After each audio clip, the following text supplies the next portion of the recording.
Bonjour, bonsoir, bienvenue sur la chaîne de l'immigration et l'entrepreneuriat. Dans cette capsule, nous allons parler de trois types de programmes pour pouvoir immigrer au Québec. Ces trois programmes sont les suivants. Le programme des entrepreneurs, le programme des investisseurs, le programme des travailleurs autonomes. Alors, vous voulez vivre au Québec? Assurez-vous de connaître les valeurs de la société québécoise car vous aurez à les partager et à les intégrer dans votre façon de vivre au quotidien. Alors, avant de poursuivre, il est très important de préciser que, étant donné que Québec a sa propre procédure d'immigration, Québec est responsable de la sélection des immigrants dans le genre d'affaires. Ceci étant, c'est Québec qui délivre les CSQ. CSQ ici, c'est un certificat de sélection du Québec. Et le Canada fédéral est responsable de l'admission dans le pays. Donc, vous comprenez pourquoi souvent, lorsque vous choisissez d'immigrer au Québec, vous avez d'abord une longue procédure qui consiste à recevoir une CSQ et par la suite faire une demande de résidence permanente au Canada. Sans plus tarder, nous allons poursuivre avec cette capsule. Et donc, dans cette vidéo, il sera question de parler des entrepreneurs pour la province de Québec.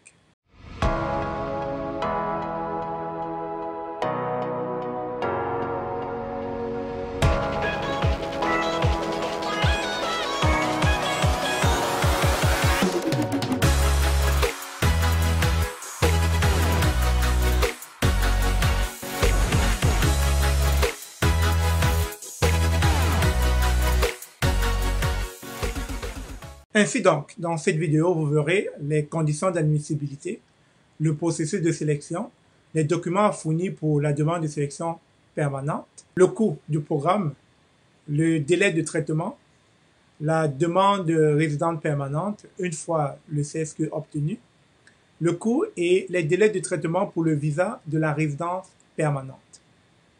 Avant de vous présenter les conditions d'admissibilité pour le programme des entrepreneurs, je tiens à préciser que ça sera comme ça une série de 3 capsules dans laquelle nous allons parler des autres programmes, à savoir le programme des investisseurs et puis le programme des travailleurs autonomes. Pour être admissible à ce programme, vous devez notamment satisfaire aux exigences suivantes. Pour le volet 1, venez vous établir au Québec pour y créer et y exploiter une entreprise pour laquelle vous aurez reçu une offre de service d'un accélérateur d'entreprise, d'un incubateur d'entreprise ou d'un centre d'entrepreneuriat universitaire. Votre projet peut être réalisé seul ou avec d'autres personnes, dont un maximum de 3 autres ressortissants étrangers qui présentent une demande de sélection permanente à titre d'entrepreneur pour le même projet. Présentez votre projet d'affaires sous la forme d'un plan d'affaires et d'une offre de service. Obtenir dans les délais prescrits une attestation d'apprentissage des valeurs démocratiques et des valeurs québécoises. Dans le cadre du programme des entrepreneurs, le volet 1, il n'y a pas de liste d'organismes accompagnateurs, c'est-à-dire d'incubateurs d'entreprises, d'accélérateurs d'entreprises et de centres entrepreneuriat universitaire, autorisés à soutenir les candidats entrepreneurs de ce volet et leurs projets, ni de critères réglementés destinés à la reconnaissance de ces organismes.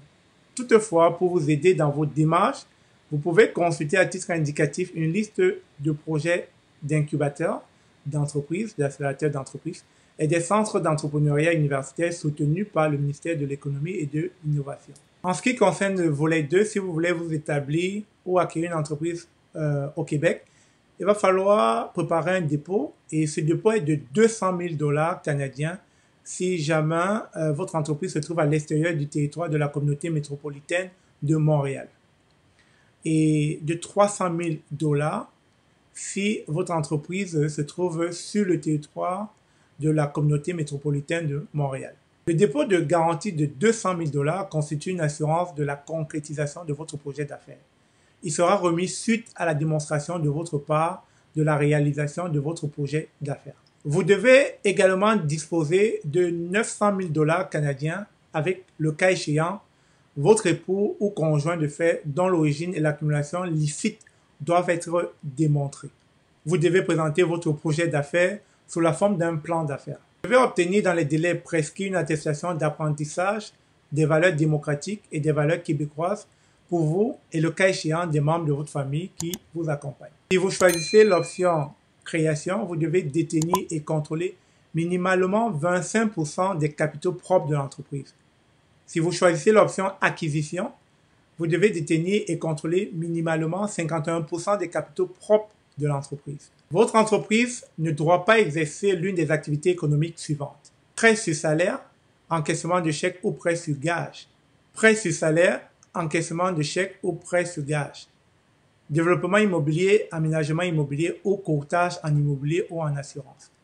Production, distribution ou vente des produits pornographiques ou sexuellement explicites ou services reliés à l'industrie du sexe tels que la danse nue ou érotique, les services d'escorte ou les massages érotiques. Votre entreprise doit avoir été en exploitation durant les 5 années précédant la date de présentation de votre demande.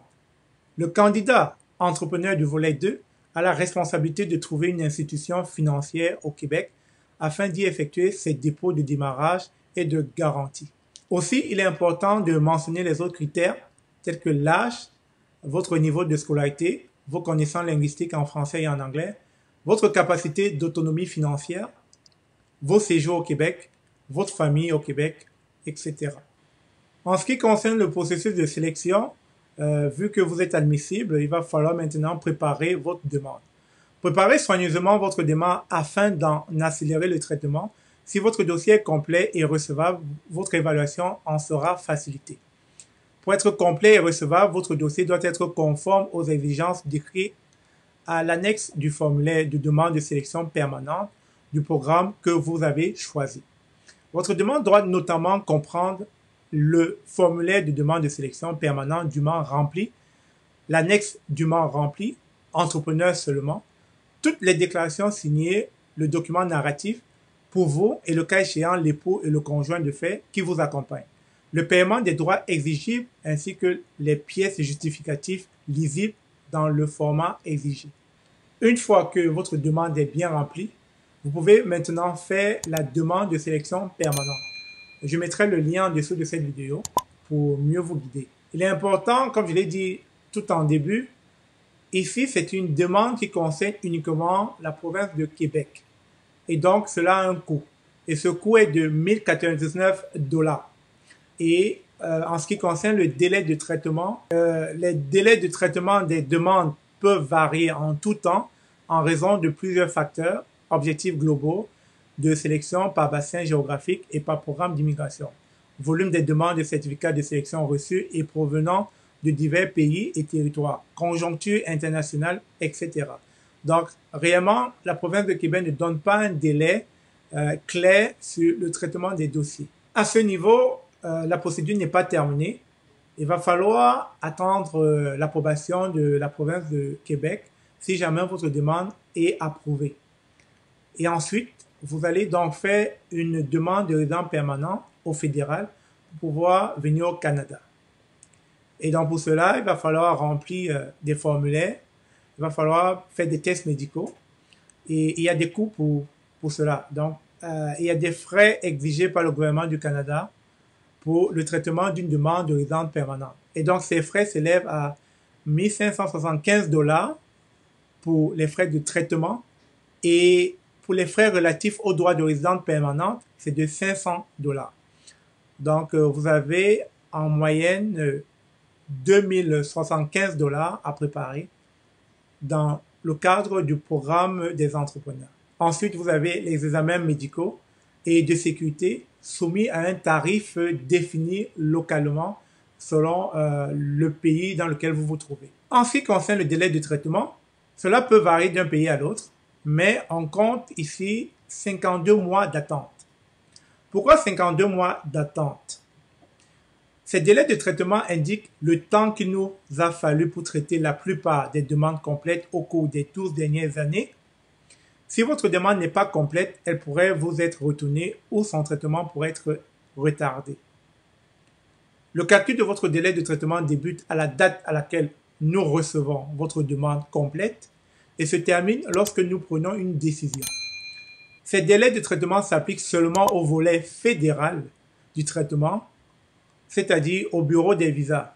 Ils ne comprennent pas le temps nécessaire à la province de Québec pour traiter le certificat de sélection du Québec. Donc, comptez par là 52 mois lors de votre introduction. Donc, comptez par là 52 mois lors de votre introduction pour la résidence permanente. Ça ne tient pas en compte les délais lorsque vous faites la demande auprès de la province de Québec pour le certificat de sélection québécois pour être admis au Québec.